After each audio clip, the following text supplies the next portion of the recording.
पार्थ चैटर्जी गिरफ्तार हो गए हैं और अर्पिता उनके ठिकाने पर पुलिस पहुंची हुई है। बंगाल पुलिस अर्पिता के घर पर पहुंची हुई है, महिला पुलिस भी वहां पर मौजूद है। तो बहुत कुछ घट रहा है पश्चिम बंगाल में स्कूल सर्विस कमीशन यानी कि एसएससी के जरिए शिक्षा विभाग में भर्तियों में अनियमितता का मामला सामने आया। इसको घोटाले का फिर आरोप लगने लगे और उसके बाद जब छापेमारी शुरू हुई, जांच आगे बढ़ी। ईडी की जांच में 20 करोड़ कैश, सोना मिला है, 20 मोबाइल फोन मिले। अब इन मोबाइल फोन का इस्तेमाल किस तरह से होता था, ये कैश यहां पर किसने दिया, क्या वाकई पार्थ चैटर्जी ने दिया? क्योंकि एक लिफाफा मिला, एक एनवेलप मिला जिस पर पश्चिम बंगाल की सरकार का स्टैंप है और उस वक्त मिनिस्टर ऑफ इंचार्ज उसमें लिखा हुआ है। और उस वक्त मिनिस्टर ऑफ इंचार्ज कोई और नहीं बल्कि पार्थ चैटर्जी थे। तो ये चर्चित शिक्षा भर्ती घोटाला मामले में फंसती चली जा रही है टीएमसी, फंसते चले जा रहे हैं टीएमसी के मंत्री। और खबर यह भी है कि संभावना है कि कुछ और गिरफ्तारियां भी हो सकती है कोई और मंत्री भी चपेट में आ जाए। अभी बड़ी खबर यह है कि ये छापेमारी थमी नहीं, ये छापेमारी लगातार जारी है और अर्पिता मुखर्जी के घर पर पुलिस पहुंच गई है।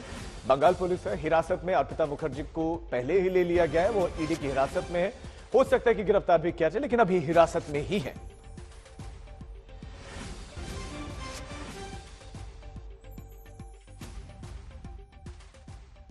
मैं पूरा भारत का जितने सारे ममता बनर्जी को जितने सारे लीडर्स पसंद करते हैं उस लोग को हम विनती करते हैं, ममता बनर्जी एक चोर हो गया, डाकत रानी हो गया, इसको कभी विश्वास मत करिए। ये पश्चिम बंगाल में उसका भतीजा 50,000 करोड़ घोटाला किया है, कम से कम उसका भतीजा 50,000 करोड़ का मालिक है। आज उसका मंत्री का घर में, कोई गर्लफ्रेंड का घर में 21 करोड़ मिला है। उसका दो गर्लफ्रेंड के घर में से जमीन मिल रहा है। हर मंत्री का गर्लफ्रेंड रखते हैं और ममता बनर्जी खुद बोलते हैं तृणमूल कांग्रेस ऑनेस्ट पार्टी है, भारत का सबसे बड़ा चोर का पार्टी है। अच्छा बोलते हैं ना, हिमशूल का चूड़ा मात्र है, तो केवल ये थोड़ा सा कण मात्र आया है। हजारों करोड़ का घपला हुआ है और सैकड़ों नेता इसमें इन्वॉल्व है, मंत्री है, एमपी है, एमएलए हैं, टॉप तक सब लोग इसमें इन्वॉल्व है। इसलिए परसों में उनकी सभा से काफी धमकी दिया जा रहा था सीबीआई और ईडी को। तो ऐसे कितने नेता और कितने उनके आसपास के लोग और करोड़ों रुपया छुपा के रखे हैं, वो सामने आएगा। इसलिए कोई बड़ी बात नहीं है। जो डॉक्यूमेंट्स मिला है, मुझे लगता है उसमें और छानबीन होना चाहिए।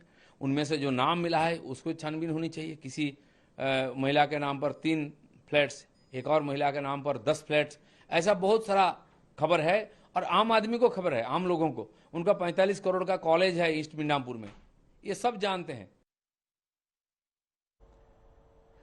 हमारे संवाददाता इंद्रजीत इस वक्त हमारे साथ ज्यादा जानकारी के साथ जुड़ गए। इंद्रजीत, मैं देख पा रहा हूं कि वहां पर बहुत कुछ जो है गतिविधियां चल रही हैं, क्या कुछ चल रहा है इस वक्त वहां?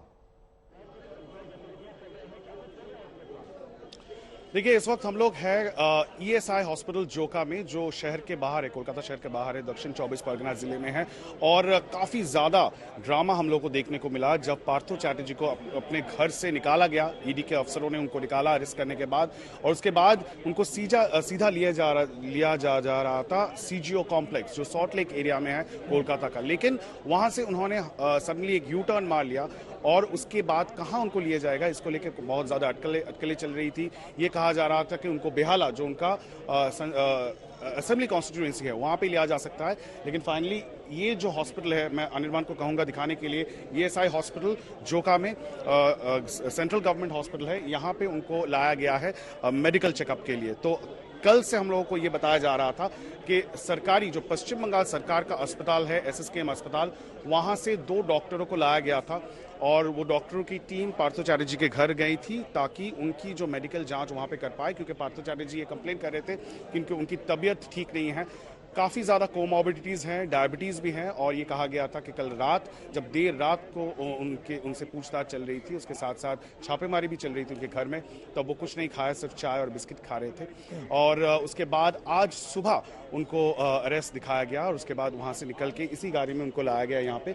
इस वक्त वो अंदर है, उनकी मेडिकल जांच चल रही है, उसके बाद शायद उनको फिर से सीजीओ कॉम्प्लेक्स लिया जाएगा। इंद्रजीत, उस परिस्थिति में क्या होता है, अगर उस परिस्थिति में क्या होगा, अगर मेडिकल में वाकई उनकी तबीयत कुछ बिगड़ी, जो कंप्लेंट्स, जो शिकायतें वो कर रहे हैं वो सही पाई गई, तो उस परिस्थिति में क्या होगा? क्या हॉस्पिटल में एडमिट रहेंगे? क्या एग्जैक्टली होगा इसके बाद?